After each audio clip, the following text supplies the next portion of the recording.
எல்லாரும் எண்ணாகமம் புத்தகத்துக்கு நேராக திருப்பிக் கொள்ளுங்க. எண்ணாகமம் 13 14வது அதிகாரத்திற்கு நேராக. எண்ணாகமம் 13 14, அதாவது 186 87 அந்த பக்கங்களை நீங்கள் எடுத்து மட்டும் வைத்துக்கொள்ளுங்க. இந்த பகுதியில் தான் கர்த்தர் இஸ்ரவேலுக்கு செய்திருந்த உடன்படிக்கை, அதாவது அடிமைத்தன வீடாகிய எகிப்திலிருந்து அவர்களை விடுவித்து புறப்பட பண்ணி பாலும் தேனும் ஓடுகிற நல்ல ஒரு செழிப்பான ஒரு எல்லா விதமான வளங்களும் நிறைந்த ஒரு பகுதியில் உங்களை நான் கொண்டு போய் சேர்த்து அந்த இடத்தை நீங்கள் சுதந்தரித்து கொள்ளத்தக்கதாக, முற்றிலுமாய் அதை உங்களுடையதாக மாற்றத்தக்கதாக உங்களுக்கு அந்த கானான் தேசத்தை அப்படியே நான் உங்களுக்குரியது. அது வேறு 10 விதமான ஜாதிகள், அடுத்த ஒரு சில இடங்களில் 7 விதமான ஜாதிகளுடைய பெயர்கள் கொடுக்கப்பட்டிருக்கும்.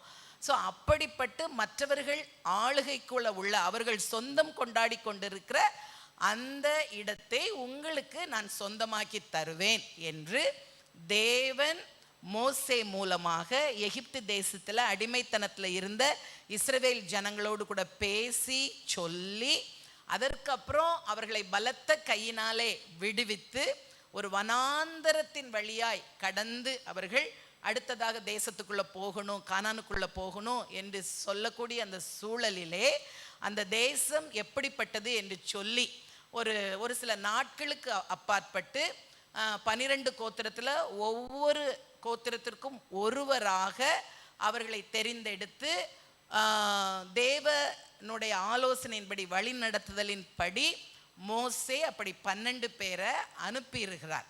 அதாவது கோயம்பேடு வரைக்கும் வந்தாச்சு. அடுத்து மதுரவாயில் எப்படி இருக்குன்னு ஒரு 2 பேர் போய் பார்த்துட்டு மதுரவாயில் நல்ல இடம்னா அங்கே நம்ம ஒரு நிலத்தை வாங்கலாம் அப்படி என்று ஒரு குடும்பத்தார் யோசிப்பது போல கோயம்பேடு வந்தாச்சு. அடுத்து ஒரு 2 நிமிஷம் டிராவல் பண்ணால் என்ன வந்துடும், மதுரவாயில் வந்துடும் என்ற அந்த அளவு டிஸ்டன்ஸுக்கு வந்த பிற்பாடாக 14வது அதிகார எண்ணாகமத்தில் வாசிக்கிறோம், தேவன் அந்த மக்களோடு செய்த உடன்படிக்கையிலே ஒரு மாறுதலை உண்டு பண்ணிவிட்டார் என்று சொல்லி. இது ஒரு தேவன் பொதுவாக செய்ய யோசிக்காத, அவர் செயல்படுத்தாத ஒரு காரியம். அவர் உடன்படிக்கையில் உண்மை உள்ளவர், சொன்னதை செய்கிற தேவன். அந்த உடன்படிக்கைக்கு வந்த மாறுதலை காண்பீர்கள் என்று சொல்லத்தக்கதாக அவர் முற்றிலுமாக தீர்மானித்ததிலிருந்து அப்படியே அவர் மாறிவிட காரணமாக அமைந்த சூழ்நிலை. அது எதனால் அந்த மாறுதல் ஏற்பட்டது என்று நம்ம சிந்தித்து இந்த காரியத்தின் மூலம் கர்த்தர் நம்முடைய வாழ்க்கையில என்ன சொல்ல விரும்புகிறார் என்று சொன்னால், உங்களை ஆசீர்வதித்து உங்களை நன்மையினால் நிரப்பி நான் மகா பெரிய தேவனாய் சகலவற்றையும் உடையவராய் இருக்கிறபடியினால் உங்களையும் செழிப்பான நிறைவான ஆசீர்வாதமான நாட்களுக்கு உள்ளாக, செழிப்பு நிறைவு ஆசீர்வாதம் மேன்மை உயர்வு என்றெல்லாம் நான் சொல்லும்போது அது ஆவிக்குரிய காரியம், உலக பிரகாரமான காரியம், ரெண்டையுமே குறிக்கும். ஸோ அப்படிப்பட்ட நாட்களுக்குள்ள உங்களை கொண்டு செல்வேன் என்று விரும்புகிற கர்த்தர். ஓகே, ஒருவேளை ஆனால் காரியம் அப்படி இருக்கிறதா?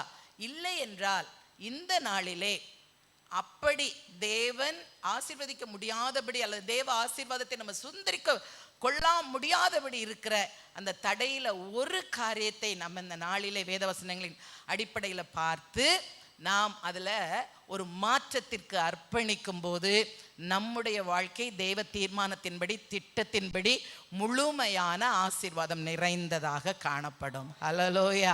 அதனால தான் கர்த்தர் ஒரே வார்த்தையில் சொல்லிடுறாரு, இஸ்ரவேல் ஆகிய என் பிள்ளைகளை ஆசீர்வதிப்பது தான் எனக்கு பிரியம், விருப்பம், நான் வாஞ்சிக்கிறதே அதுதான் எனக்கு ரொம்ப பிடிக்குது அப்படி என்று சொல்லுகிறார். ஸோ அந்த அடிப்படையில் நம்ம ஆசீர்வாதமாய் வாழுவதற்குரிய ஒரு காரியம். ஸோ இந்த இடத்துல நான் சொன்னது போல் எண்ணாகமம் 13-14 எல்லாரும் நீங்கள் அறிந்தது. ஆனாலும் நான் ஒரு விவரமாக அதனுடைய இன்ட்ரொடக்ஷனை சொல்லிட்டேன். ஸோ இவ்விதமாய் 12 பேர் உள்ள போயிட்டு வருகிறாங்க.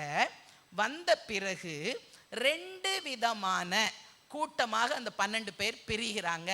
2 பேர் ஒரு பக்கமும் 10 பேர் ஒரு பக்கமும் பிரிந்து 2 விதமான ஸ்டேட்மெண்ட், சென்று பார்த்த காரியத்தை குறித்து 2 விதமான ஸ்டேட்மெண்ட் அங்கு பேசுகிறாங்க. ஸோ 13வது அதிகாரத்தில் 30வது வசனத்தில் நம்ம பார்த்தோம் என்று சொன்னால் 13:30 எல்லாரும் வாசிக்க போறோம். அப்பொழுது காலேப் மோசேக்கு முன்பாக ஜனங்களை அமர்த்தி, நாம் உடனே போய் அதை சுதந்தரித்துக் கொள்வோம், நாம் அதை எளிதாய் ஜெயித்து கொள்ளலாம் என்றான். ஹல்லேலூயா. இது அந்த போயிட்டு வந்த நாட்டை குறித்த நல்ல அறிக்கையா கெட்ட அறிக்கையா? சொல்லணும். இன்னைக்கு என் கூட பேசிக்கிட்டே இருக்க போறீங்க. நல்ல அறிக்கை. அந்த அறிக்கையில டாப் கிளாஸ் ஸ்டேட்மெண்ட் என்னன்னா, நாம் அதை எளிதாய் ஜெயித்து கொள்ளலாம். சொல்லுங்க எல்லாரும், நாம் அதை எளிதாய் ஜெயித்து கொள்ளலாம். ஜெயம் அப்படின்னா என்ன அப்படின்னா, இந்த இடத்துல சுதந்தரிக்கிறது. நம்ம சொல்லலாம், நமக்கு எதிராக இருக்கிற எல்லா காரியங்களையும் நாம் ஜெயித்து கொள்ளலாம். எப்படி ஜெயித்து கொள்ளலாம்? எளிதாய் ஜெயித்து கொள்ளலாம். ஹல்லேலூயா. ஸோ 2 பேர் இந்த இடத்துல காலேப் சொன்னதாக இருக்கு. ஆனால் நமக்கு சரித்திரத்தின்படி தெரியும், தொடர்ந்து வாஸ்தாவும் தெரியும். யோசுவாவும் காலேபும் அந்த தேசத்தை குறித்து இவ்விதமாய் அது நாம் சுதந்திரிக்கக்கூடிய சூழ்நிலையில இருக்கு என்று சொல்லி சொல்றாங்க. ஆனால் 14வது அதிகாரத்தினுடைய 13 கடைசியிலிருந்தே இருக்கு, நிறைய இருக்குங்கிறதுனால நான் சொல்லல. 14ல் 2வது வசனத்தினுடைய பின்பகுதி நடுவில் இருந்து வாசிப்போம். சபையார் எல்லாரும் அவர்களை நோக்கி, எகிப்து தேசத்திலே செத்து போனால் நலமாயிருக்கும், இந்த வனாந்தரத்திலே நாங்கள் செத்தாலும் நலம். ஸோ இதை நான் திருப்பி வாசிக்க சொல்லலை, வேண்டாம். நெகட்டிவ் ஸ்டேட்மெண்ட்டை நம்ம அழுத்தி வாசிக்க வேண்டாம். ஒரு பெரிய கூட்டம் இங்கன்னு போட்டிருக்கு.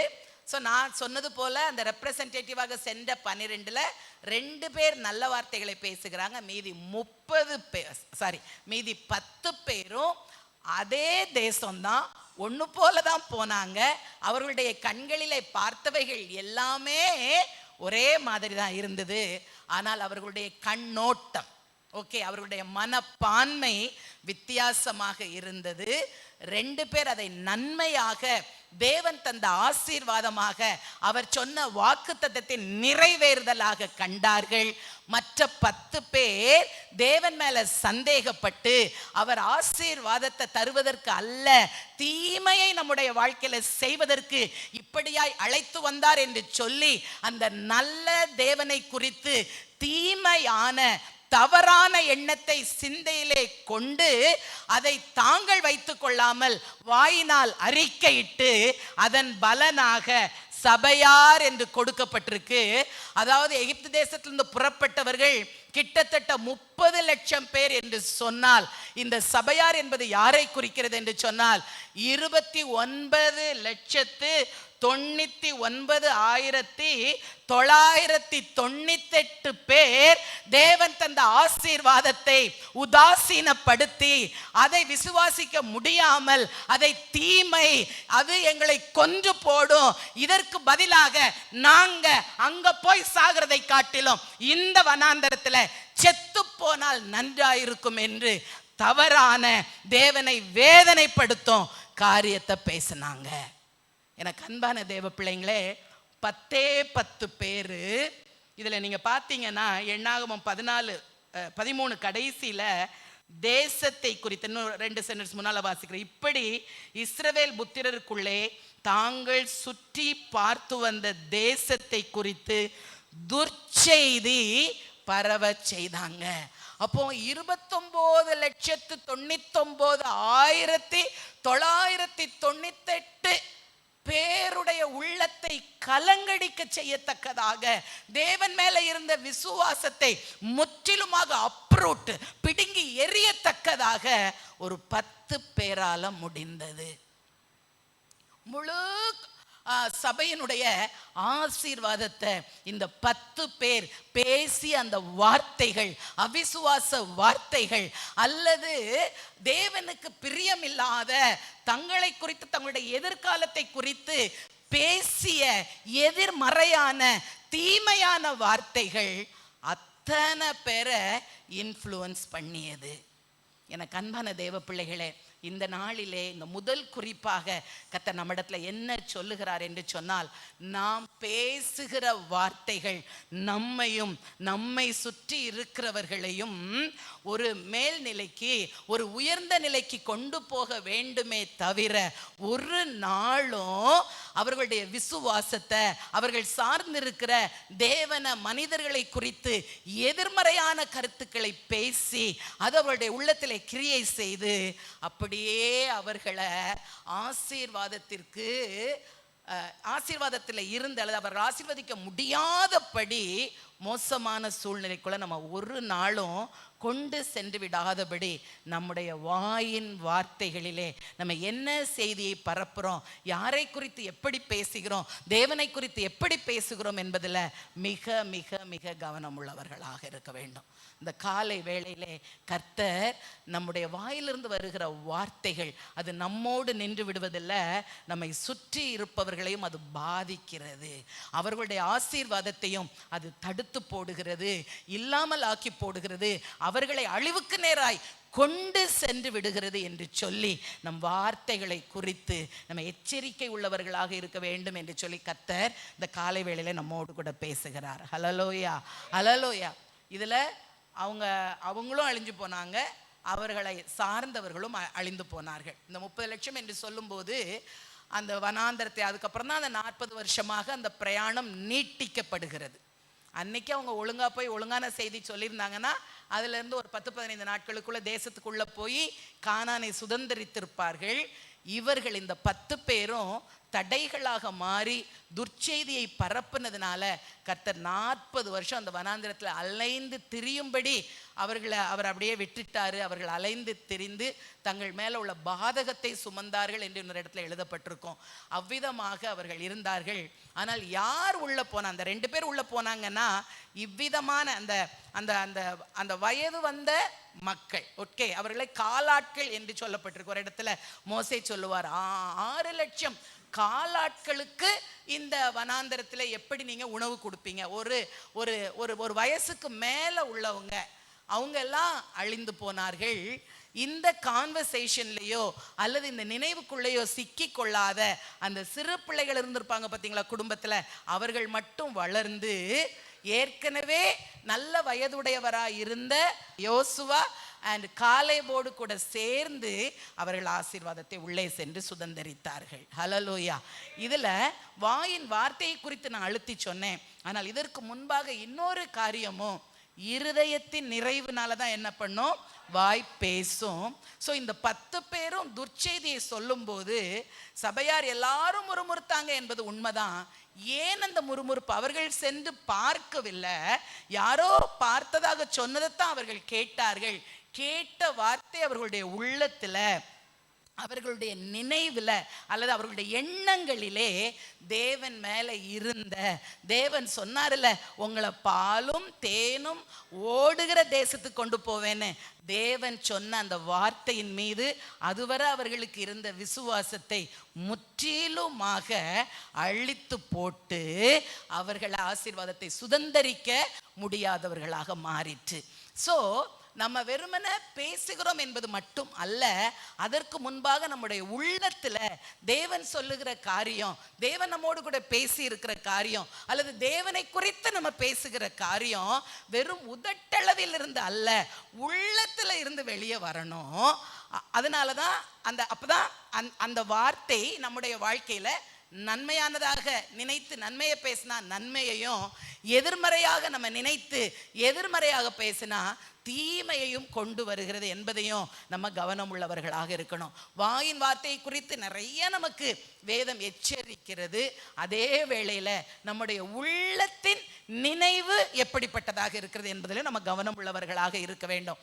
ஏன்னா அடிக்கடி சபையில ஒரு காரியத்தை சொல்லி, இப்ப கூட சொன்னேன்ல, அந்த வார்த்தை நம்ம எல்லாம் நாம் அதை எளிதாய் ஜெயித்து கொள்ளலாம் அப்படின்னு சொல்லும் போது ஒரு பாஸ்டர்மா முன்னால இருந்து சொன்னா கண்டிப்பா எல்லாரும் சொல்றோம். பட் அது இங்க இருந்து வருதா, அந்த வார்த்தை நிச்சயமா என் வாழ்க்கையில நடக்கும். என் தேவன் என்னை ஜெயமுள்ளவராய் மாற்றுவார். அந்த ஜெயமுள்ள வாழ்க்கையை என் கர்த்தர் சிலுவையில எல்லாவற்றையும் செய்து முடித்து விட்டபடியினால் அவர் முடிந்தது என்று சொல்ல போது எனக்கு எதிரடையாய் சத்துருவானவனால எழுதப்பட்டிருந்த நிச்சயிக்கப்பட்டிருந்த எல்லா விதமான சாபங்களையும் பாவங்களையும் எதிர்வினையான காரியங்களையும் அவர் சிலுவையில முடித்து தீர்த்து விட்டார். இயேசுவுக்குள்ள ரட்சிக்கப்பட்டு அவரை சொந்த ரட்சகராக நான் ஏற்றிருக்கிறபடியினால் சத்துருவுக்கு என் மீது எந்த அதிகாரமும் இல்லை.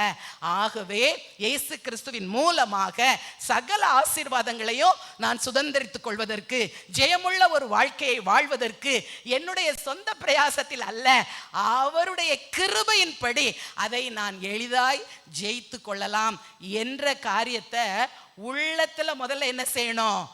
நினைத்து அந்த நினைவினால உள்ளம் நிரம்பி அதனுடைய அறிக்கையாக வெளிப்பாடாக வாயின் வார்த்தைகளை பேச வேண்டும். ஹல்லேலூயா. இப்ப நான் சொல்லும் போதே எது டுக் மோர் டைம்? வெறுமனே நாம் அதை எளிதாய் ஜெயித்து கொள்ளலாம்னு வாயில பேசுறது எளிதாக இருந்ததா அல்லது வேகமாக முடிந்ததா? அதை எவ்விதமாய் நம்ம உள்ளத்துல எடுத்துக்கொள்ள வேணும் என்று நான் சொல்லும் போது விவரித்து சொல்ல வேண்டியிருந்ததா? எது டுக் மோர் டைம்? உள்ளத்துல. ஏன்னா நிறைய நேரம் மற்றவர்களுக்காக, சூழ்நிலைக்காக, அல்லது அந்த நேரம் ஒரு அவசர கதிக்காக வாயில நிறைய பேசிடுறோம். ஓகே, நான் தீமையான காரியத்தை குறித்து சொல்லலை.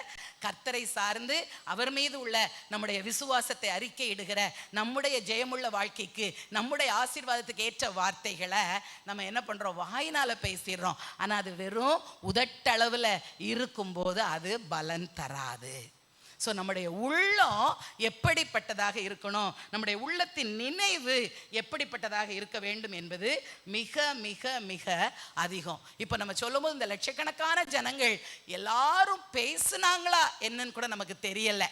ஆனால் எல்லாரும் அப்படிப்பட்ட ஒரு தேவன் மீது சந்தேகப்படத்தக்க, ஓகே, தேவன் நம்மளெல்லாம் கொண்டு போய் இந்த பாலந்தேனும் ஓடுற தேசத்துக்கு சேர்த்துக்கிட மாட்டார் போல, அவர் நடுவிலேயே நம்மளை கைவிட்டு விடுவார் போல என்ற அந்த அவிசுவாச எண்ணத்தை உடையவர்களாக அவங்க மாறிட்டாங்க.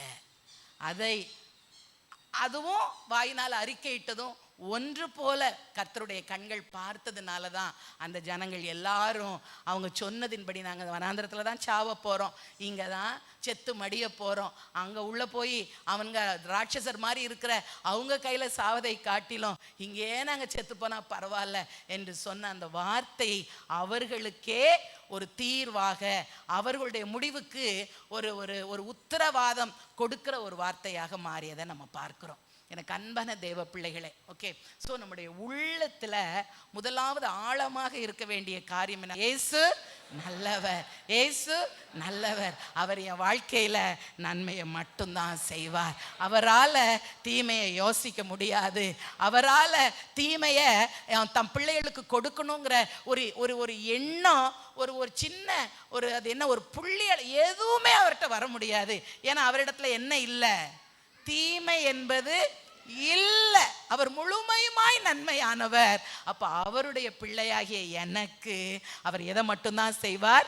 நன்மையை மட்டும்தான் செய்வார் என்ற தேவனை குறித்த அந்த நல்ல எண்ணம் நம்முடைய உள்ளத்துல உருவாக வேண்டும். ஹல்லேலூயா.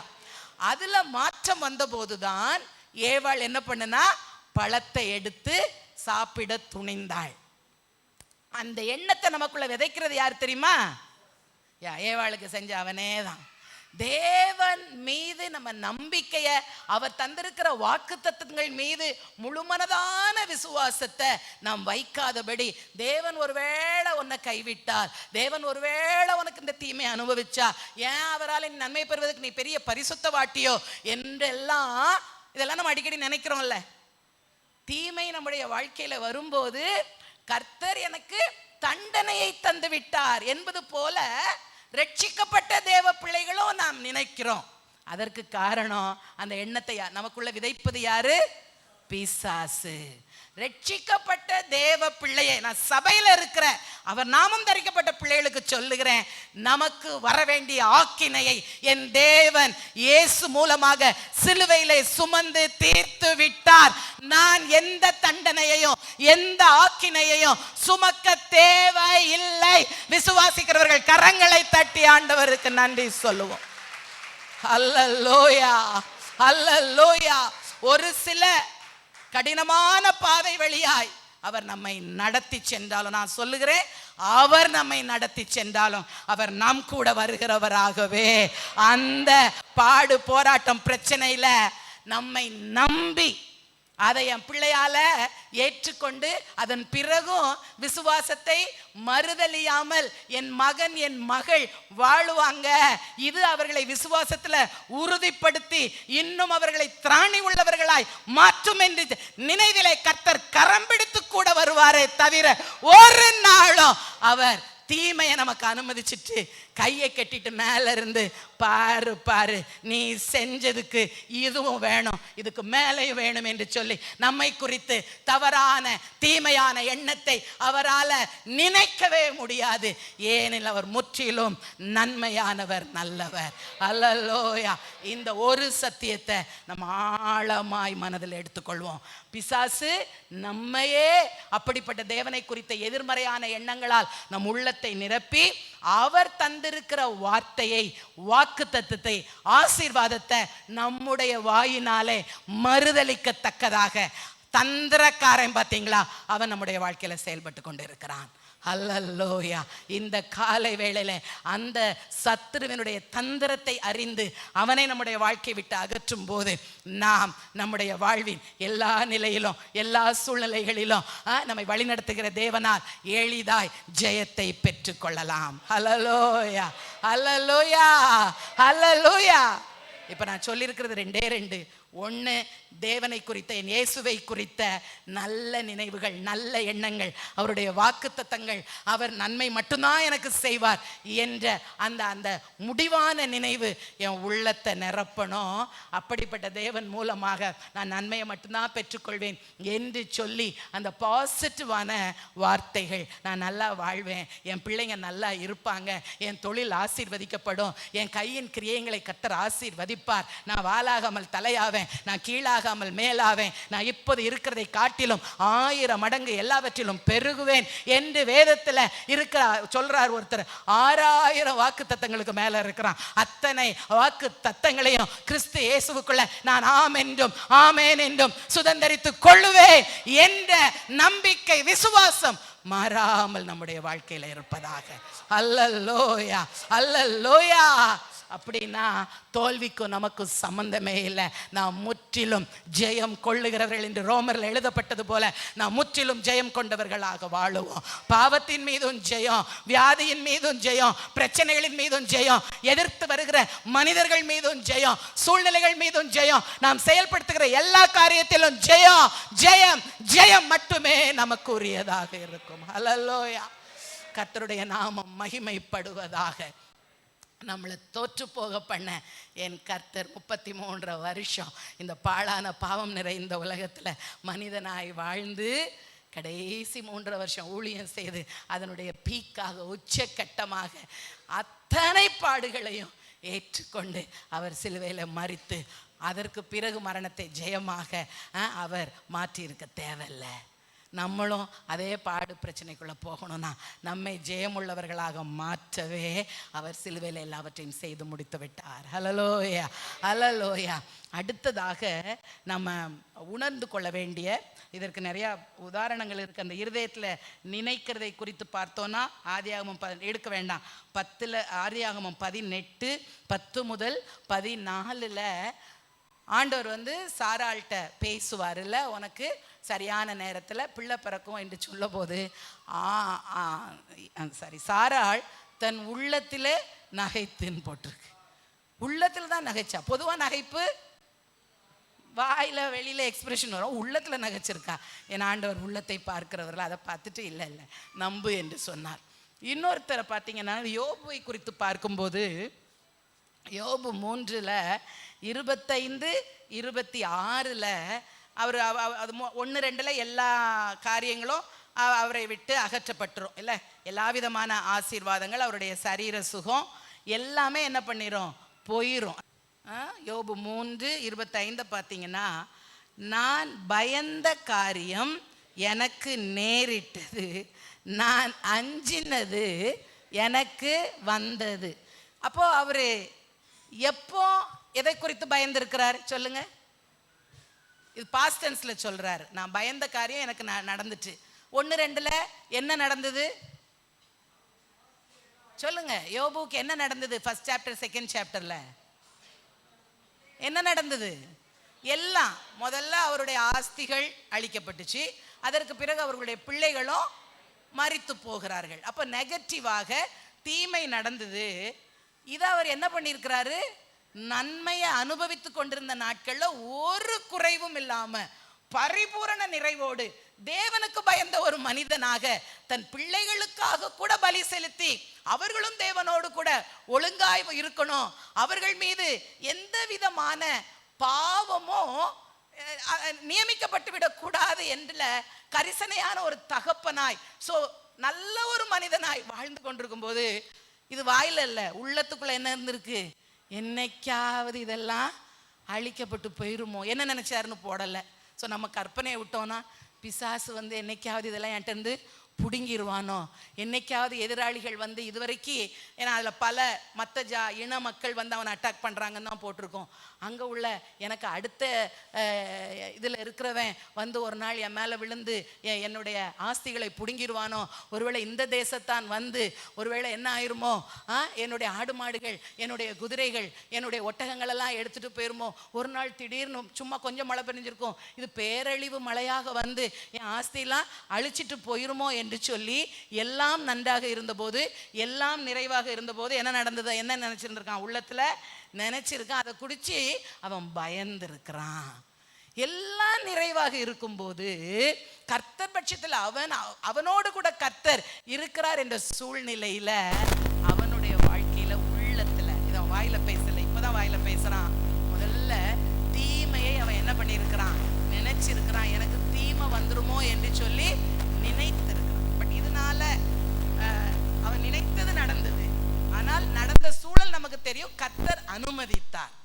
நான் என்ன சொல்ல வரேன்னா, நம்முடைய உள்ளத்தின் நினைவுகள் நம்ம எல்லாமே சுமூகமாய் போய்கொண்டிருக்கும். பிள்ளை அப்பதான் படிக்கும், 5th ஸ்டாண்டர்ட்ல படிக்கும், ஓரளவு பரவாயில்லாம இருக்கும், படிப்புல கீழ்ப்படிதலோடு இருக்கும். என்னைக்காவது ஒரு நாள் அது கீழ்ப்படியாது, ஒரு நாள் மார்க் குறைஞ்சிரும்.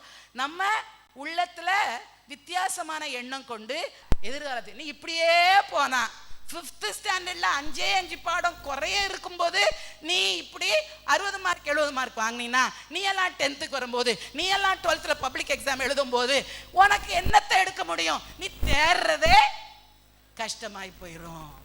ஒரு நாள் அது கீழ்ப்படியாம வந்திருக்கும். கீழ்ப்படியாத பிள்ளைக்கு, தப்பு செய்த பிள்ளைக்கு கூப்பிட்டு ஆலோசனை சொல்வதை விட்டுட்டு மனதிலே பிள்ளையை குறித்து எதிர்காலத்துல தவறானது நீ தருதலையா போறதுக்குரிய காரியம் இப்பமே நான் வந்துட்ட பார்க்கேன்.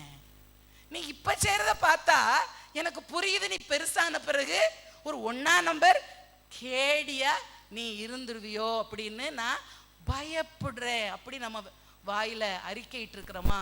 உள்ளத்துல நினைத்து இருக்கிறோமா? நம்முடைய பிள்ளைகள் மீது சத்துரு பலன் கொள்வதற்கு நாமே வழி வகுத்திருக்கிறோமா? யோசித்து பார்ப்போம். அதற்கு தான் அந்த உதாரணத்தை எடுத்தேன். எல்லாம் நன்மையாய் போய் கொண்டிருக்கும் போது, 1% கூட தீமை இல்லாத போது, இவன் ஏதோ ஒரு தீமை தன்னுடைய வாழ்க்கையிலே நடந்து விடுமோ என்று அஞ்சி இருக்கிறான். 2 இடத்துல போட்டிருக்கு, அஞ்சினான், பயந்தான். எனக்கு அன்பான தேவ பிள்ளைகளே, ஒரு சின்ன குறைவு, அது நம்ம வியாபாரமாக இருக்கலாம், பிள்ளைகளுடைய வாழ்க்கையாக இருக்கலாம், நம் கணவன் மனைவிக்கிடையே உள்ள உறவாக இருக்கலாம், அது ஒரு கணவன் மனைவியை நேசிக்கிற விதமாக இருக்கலாம். ஓகே, எவற்றிலும் ஒரு சின்ன குறைவு வரும்போது தயவு செய்து எல்லாம் முற்றிலுமாய் அழிந்து போச்சு அவ்வளவுதான் என்பது போல பேசி விடாதீர்கள். பேச மட்டுமல்ல, உள்ளத்துல சிந்தித்தும் விடாதீர்கள். ஒருவேளை நிதர்சனமாக அப்படி குறைவு இருந்தாலும் நாங்கள் கர்த்தருடையவர்கள். என் பிள்ளை கர்த்தருடைய பிள்ளை, அவருடைய இரத்த கோட்டையின் மறைவுக்குள்ள இருக்கு. நான் கர்த்தரிடத்துல என் பிள்ளைக்காக இன்னும் அதிகமாக ஜெபித்து நான் ஒரு தாயாய் தகப்பனாய் கொடுக்க வேண்டிய ஆலோசனையை சொல்லி என் பிள்ளையினுடைய வாழ்க்கை நல்லா இருக்கும், சீரா இருக்கும், சிறப்பா இருக்கும், என் பிள்ளை மேன்மை அடையும், படிப்புல சிறந்து விளங்கும் என்று சொல்லி பிள்ளையை நம்ம வாழ்த்துகிறவர்களாக காணப்பட வேண்டும். ஹல்லேலூயா. ஏன்னா வார்த்தை வல்லமை உள்ளது. சொல்லுங்க, வார்த்தை வல்லமை உள்ளது. அந்த வார்த்தைக்கு நான் சொன்னா, வார்த்தை யாரு? ஏசப்பா. வார்த்தை மாம்சமாகி, யோவான்ல வாசிக்கிறோம், வார்த்தை தான் மாம்சமாகி இயேசு என்ற பெயரில் இந்த உலகத்திற்கு வந்தார். அந்த வார்த்தையினால தான் அவர் சகலவற்றையும் சிருஷ்டித்தார். அந்த வார்த்தையினால சிருஷ்டித்த அந்த தேவாதி தேவன் தன்னுடைய சாயலின்படி, தன்னுடைய ரூபத்தின்படி, சாயல் ரூபம், அவருடைய இமேஜ், அவருடைய லைக்னஸ். இமேஜ் என்றால் பார்த்த உடனே அப்படியே இருக்கிறது. லைக்னஸ் என்று சொல்லும் போது குணாதிசயம் ஒத்திருப்பது. கவனிங்க, இது ஒரு முக்கியமான காரியம். எல்லாம் நமக்கு தெரியும், அதனால நான் சொன்னேன், நம்ம தெரிஞ்ச காரியங்களை நான் உங்களுக்கு ஞாபகப்படுத்துகிறேன், நீங்கள் அதில் நிலைத்து நிற்க. நம்முடைய சாயலின்படி, நம்முடைய ரூபத்தின்படி, அதாவது பிதா, குமாரன், பரிசுத்த ஆவியானவர், 3 பேர் அடங்கிய திரியேக தேவனாகிய நம்முடைய சாயல், அவருடைய இமேஜ் அண்ட் அவருடைய லைக்னஸ். அப்ப ஆண்டவர்கிட்ட குறை உண்டா? என்ன இதுவே டவுட் வந்துட்டா? தேவன்கிட்ட குறை உண்டா? அவர் நிறைவானவர், அவர் பரிபூரணவர். ஓகே, அப்போ அவருடைய லைக்னஸ்ல சிருஷ்டிக்கப்பட்ட நான். ஓகே, அப்போ அவரால் ஒரு வார்த்தையை சொல்லி எல்லா குறைவுகளையும் நிறைவாக்கி, இல்லாத ஒண்ணுல இருந்து எல்லாவற்றையும் உருவாக்க, இருந்த ஒண்ணுல இருந்து அவர் உருவாக்கல. இல்லாத வெளிச்சத்தை வெளிச்சம் உண்டாக கடவது என்று சொன்னார். இல்லாத புல் பூண்டுகளை உண்டாக கடவது என்று சொன்னார். சோ இல்லாதவைகளை, ஓகே, இல்லாதவைகளில் இருந்து அனைத்தையும் உருவாக்கிய அந்த வார்த்தை வல்லமை உடையது என்று சொன்னால், அவருடைய சாயலிலும் அவருடைய ரூபத்திலும் இருக்கிற நம்முடைய வார்த்தைக்கு வல்லமை இருக்குமா இருக்காதா? நான் சரியான பதில வாங்க ஆசைப்படுறேன். நம்முடைய வார்த்தைக்கு வல்லமை உண்டா இல்லையா? அத உண்மையா மனசுல யோசித்து சொல்லுங்க. உண்டா இல்லையா? சொல்லுங்க. உண்டு, உண்டு. ஒரு வீடியோல நான் இப்படி கேட்டேன், ஓகேயா? அதாவது வார்த்தையின் வல்லமை குறித்து அந்த வீடியோல பேசுகிற ஊழியர் சொல்றாரு, ஆதாமுக்கு பண்பெடுக்கவும் காக்கவும் அந்த 2 வேலையை கொடுத்தாருல. பண்படுத்துறதுன்னா என்னது? ஒரு தோட்டத்தை பண்படுத்துறதுன்னா என்னது? நம்ம பாஷையில் சொன்னா வெட்டி, கொத்தி, உரமிட்டு, தண்ணீர் பாய்ச்சி, களபறிச்சு. அது ஏதேன் தோட்டம் என்ன ஒரு நம்ம சர்ச்சு சைஸ்ல இருந்திருக்குமா? எவ்வளவு பெருசு ஏதேன் தோட்டம்? படா பெருசு. எவ்வளவு பெருசு? ஏன்னா உலகத்தில் உள்ள அத்தனை ஜீவனுடைய சாம்பிளும் உள்ள இருந்துச்சு. அப்ப எவ்வளவு பெருசு. இத அவர் எப்படி பண்படுத்தி இருப்பாருன்னு கேட்டார். நான் ஒரு நாள் யோசிக்கல, எனக்கு அது அன்னைக்கு யோசிக்க வச்சுச்சு. எப்படி இப்போ ஒரு நிலத்தை நம்ம கிட்ட ஒரு 1/2 ஏக்கர் நிலம் இருக்குன்னு வைங்க, அதை பண்படுத்துறதுக்கு என்ன தேடுவோம்? ஆள் தேடுவோம். அந்த ஆளை அவர் கையில கொடுக்கறதுக்கு டிராக்டர் தேடுவோம், ஆயுதங்கள் தேடுவோம், மண்வெட்டி, கடப்பாரை, என்னென்னலாம் வேணும் அத்தனையும் தேடுவோம். அதெல்லாம் இருந்துச்சு ஐதையும் தோட்டத்துல? இல்ல, கர்த்தர் அதெல்லாம் உண்டாக்குனதாக போடல. அப்ப அவர் என்ன செய்திருப்பாரு? ஏன்னா அவரும் தேவனும் அப்படியே உறவுல இருந்தாங்க. தேவனுடைய ஒரு மினியேச்சராகத்தான் அந்த இடத்துல ஆதாம் காணப்பட்டான். ஆண்டவர் வார்த்தையினால தானே எல்லாத்தையும் செய்தார். ஆதாமோடு தேவன் எல்லாவற்றையும் பேசினவர். அப்போ கியூரியாசிட்டி அவன் கேட்டிருந்திருக்கலாம், எப்படி இதெல்லாம் உண்டாச்சு? வார்த்தையினால என்று சொல்லி இருந்திருப்பார். அதுக்கு பிறகு என்ன காரியங்களை அவர் வார்த்தையினால செய்ததை ஆதாம் பார்த்தாரோ? இன்னும் இன்னைக்கு உண்டாக்கிட்டு நாளைக்கு அவன் கர்த்தரை விட்டு போல. ஒரு காலகட்டம் அவர்களோடு நல்லா தான் இருந்தாங்க. அப்போ ஆண்டவர் வார்த்தையின் வல்லமை அவன் புரிந்து கொண்டு அவர் சொல்லுகிறார். ஓகே, பட் எனக்கு அது கொஞ்சம் கன்வின்சிங்காக தான் இருந்தது. அப்போ அந்த கரடு முரடான ஏதாவது இருந்துச்சுன்னா, அல்லது அந்த செடிக்கு தண்ணீர் அந்த தோட்டத்துக்கு பாய்க்கணும்னா, அவனும் அந்த அந்த அதில் ஆறுகள் ஓடிச்சின்னு இருக்கல, தண்ணீர் பாய்வதாக என்று சொல்லி இருப்பார். தண்ணீர் அந்த இடத்துக்கு சென்று பாஞ்சிருக்கும். தீமையான ஒரு செடி அதுல வளர்ந்து இருந்ததுன்னா, தேவையில்லாத ஒரு செடி களையாக, அப்ப முள்ளுலாம் கிடையாது, களையாக வளர்ந்துருந்தா இந்த களை அதை பார், அது அகற்றப்பட்டிருக்கும் என்று சொன்னார். ஹல்லேலூயா. வேதத்தில் எழுதப்படலை, ஆனால் அவர் சொன்னது எனக்கு கன்வின்சிங்காக. எனக்கு நிச்சயமா அந்த இடத்துல வேற எந்த எக்யூப்மெண்ட்டும் இல்லை. அப்போ இது என்ன சொல்ல வரேன்னா, நாம் ஆதாம் வழியில் வந்தவர்கள். என்ன எஸ் தானே? அப்ப ஆதாமுக்கு அப்படியே தேவனிடத்துல உள்ள வல்லமை கடந்து வந்திருந்ததுன்னா நம்முடைய வார்த்தைக்கும் வல்லமை உண்டு. ஹல்லேலூயா. ஒரு உதாரணத்தை பார்ப்போமா? இயற்கையின் மீதே கர்த்தர் மனிதனுக்கு வல்லமை வச்சா நமக்கு தெரியும். யோசுவா புத்தகத்துல 10வது அதிகாரத்தை நீங்க திருப்பினீங்கன்னா, யோசுவா 10வது அதிகாரம் 12, 13. ஏன்னா அது ஒரு யுனீக் இன்சிடென்ட்ஸ். ஓகே, அது மாதிரி அதுக்கு முன்னால பின்னால அதற்கு ஒத்த இன்சிடென்ட்ஸ் நடந்துச்சு நம்ம சொல்ல முடியாது. யோசுவா 10வது அதிகாரம், அதாவது மனிதனாலையும் மனிதனுடைய வார்த்தையினாலையும் இயற்கையே, தேவ வார்த்தைக்கு இயற்கை கட்டுப்படும், அதுபோல மனிதன் வார்த்தை கட்டுப்படும் என்பதற்கு இது ஒரு உதாரணம். 10வது அதிகாரம் எல்லாரும் திருப்பிக் கொள்வோம்.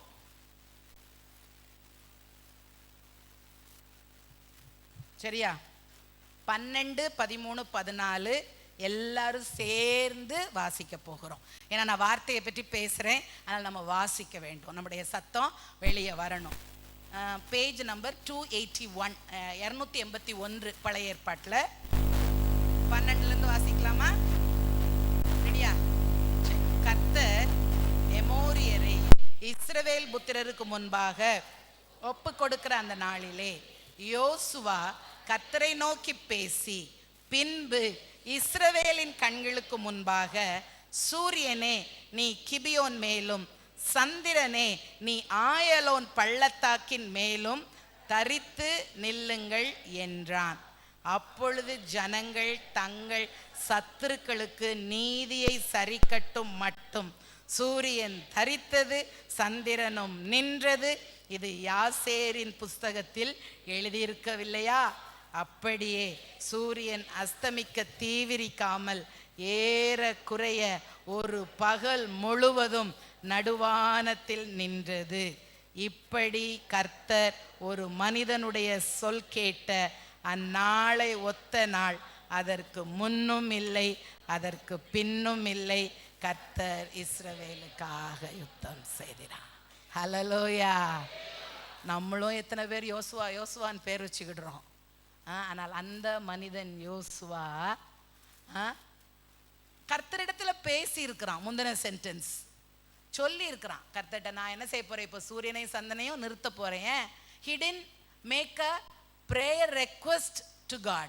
ஆண்டவரே எனக்கு இப்படி நல்ல வெளிச்சமாக இருந்தால் தான் நாங்கள் மேற்கொள்ள முடியும், எமோரியரை மடங்கடிக்கிறது கொஞ்சம் டைம் ஆகும், ஆனால் நீங்கள் என்ன பண்ணுங்க, சூரியனையும் சந்திரனையும் நிறுத்துங்கன்னு அவன் சொல்லலை. கேட்டிருக்கலாம்ல, கேட்கல. அவனுக்கு தன்னுடைய அதிகாரம் என்ன, தான் கர்த்தருக்குள்ள யார் என்று ஒரு பழைய ஏற்பாட்டு யோசுவா அறிந்திருந்தான் என்றால், புதிய ஏற்பாட்டு விசுவாசிகளாக நீங்களும் நானும் இன்னும் எத்தனையாக நம்முடைய வார்த்தையின் வல்லமையை அறிந்திருக்க வேண்டும். ஹல்லேலூயா. இன்னைக்கு கர்த்தர் அந்த மனக்கண்களில் ஒரு பிரகாசத்தை தருவாராக. அது ஒண்ணுதான், அன்னைக்கு அது ஒண்ணுதான் என்னுடையது. உள்ளம் நல்லவைகளை நினைத்து வாய் நல்லவைகளை பேசும்போது முதலாவது அது நமக்கு ஆசீர்வாதமாக மாறும். ஹல்லேலூயா. நம்முடைய சூழ்நிலைகளிலே நம்ம ஆசீர்வதிக்கப்பட்டவர்களாக இருப்போம். ஹல்லேலூயா, ஹல்லேலூயா. அப்ப நான் இதுக்கு முன்னால அவரை யோசித்தேன். இவருக்கு முன்பானவர் யாரு? யோசுவாக்கு முன்னால மோசே. மோசேக்கும் கர்த்தர் இப்படிப்பட்ட ஒரு சந்தர்ப்பத்தை கொடுத்தார். முதல்ல கண்மலையை அடின்னு சொன்னவர், இரண்டாவது முறை ஜனங்கள் தண்ணீர் கேட்கும் போது, ஐ திங்க் என்னாகும் 20 வரும், நீ கண்மலையை பார்த்து பேசு அப்படின்னாரு. அன்னைக்கு அவன் கண்மலையை பார்த்து பேசி தண்ணீர் வந்திருந்து. தண்ணி எப்படி வந்துச்சு, ஆனால் அவன் பேசலை. இந்த ஜனங்கள் பண்ணின நொச்சில என்ன பண்ணிட்டான், மீண்டுமாக கண்மலையை அடிச்சிட்டான். அதுவே அதை கர்த்தர் எவ்வளவு பெரிய ஒரு மிஸ்டேக்காக கன்சிடர் பண்ணார் பத்தியா. அதனால தான் அவனால் எதுக்கு போக முடியல. அப்போ வார்த்தைக்கு எவ்வளவு வல்லமை உண்டு என்பதை ஏன் தாசனாகிய என்னால் அழைக்கப்பட்டு என்னுடைய சித்தத்தை செய்கிற மோசே, ஓ வார்த்தைக்கு எத்தனை வல்லமை உண்டு என்பதை இந்த லட்சமான இஸ்ரவேல் ஜனங்களுக்கு முன்பாக நீ என்ன பண்ணி இருந்திருக்கணும்? பிரசித்தப்படுத்தி இருக்கணும். அந்த சான்ஸை நீ விட்டுட்ட. அதனால தான் இஸ்ரவேல் ஜனங்களுக்கு முன்பாக என்னை பரிசுத்த குலைச்சலாக்கினா என்று கர்த்தர் சொல்றார். என்ன அதில் பரிசுத்த குலைச்சல்? உன் வார்த்தையின் வல்லமைய நீ எக்ஸிபிட் பண்ணக்கூடிய, அதை எக்ஸ்போஸ் பண்ணக்கூடிய ஒரு பெரிய தருணத்தை நீ இழந்தா என்பது கர்த்தருக்கு அந்த அளவு வேதனையை கொடுத்துருக்கு. அப்ப நான் என்ன சொல்ல வருகிறேன்னா, வார்த்தையில அந்த அந்த அந்த அதிகாரத்தை நம்ம உபயோகப்படுத்தணும். நன்மைக்காக, நம்முடைய மேன்மைக்காக, நம்முடைய ஆசீர்வாதத்துக்காக, நம்முடைய செயல்கள் காரியம் வாய்ப்பதற்காக நம்மை சுற்றி வாழுகிறவர்களுடைய வாழ்க்கையும் ஆசீர்வதிக்கப்பட வேண்டும் என்பதற்கு நாம் என்ன செய்யணும்? நம்முடைய வார்த்தையின் வல்லமையை அறிந்து உணர்ந்து உபயோகப்படுத்தணும். இல்லாத மோசே மீது கர்த்தர் உண்மையாகவே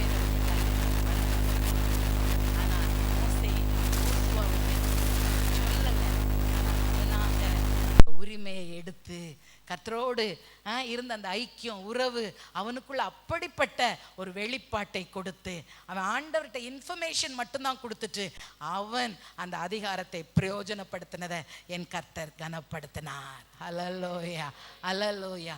இனி இனி என் வாயில வருகிற ஒவ்வொரு வார்த்தையும் ஆசீர்வாதம், நல்ல வார்த்தை, நன்மைக்கான வார்த்தை, எனக்கும் என்னை சுற்றி இருக்கிறவர்களுடைய நிறைவான நன்மைக்கு ஏற்றதாக இருக்க வேண்டும் என்ற ஒரு தீர்மானத்துக்குள்ள இந்த நாளிலே கடந்து வருவோம். அல்லேலூயா, அல்லேலூயா. அடுத்ததாக இன்னும் ஒரே ஒரு பாயிண்ட் சொல்லி முடிச்சிடுறேன். எல்லா விதமான சூழலிலும் என் தேவன் உடைய, அதாவது நம்முடைய வார்த்தையை குறித்தும் நான் சொன்னேன். ஓகே, இது வரைக்கும் என் தேவன் சொன்ன வார்த்தையை விசுவாசித்து கீழ்ப்படிந்தாதான் அந்த அந்த லைன்ல என்னாலும் தொடர்ந்து என்ன செய்ய முடியும்? நன்மையான வார்த்தைகளை பேச முடியும். ஸோ இதுல நம்ம தேவனுடைய வார்த்தையை விசுவாசியாம போறதற்கு நிறைய நேரங்களில் சூழ்நிலைகள் பாதகமாக மாறிவிடும். அதாவது சூழ்நிலைகள் பாதகமாக இருக்கும்போது அந்த சூழ்நிலைகளின் தாக்கத்துக்கு நம்ம சென்று விடுகிறோம். ஒரே ஒரு சின்ன உதாரணம், பட் இது நலமாய் முடிந்த காரியம்.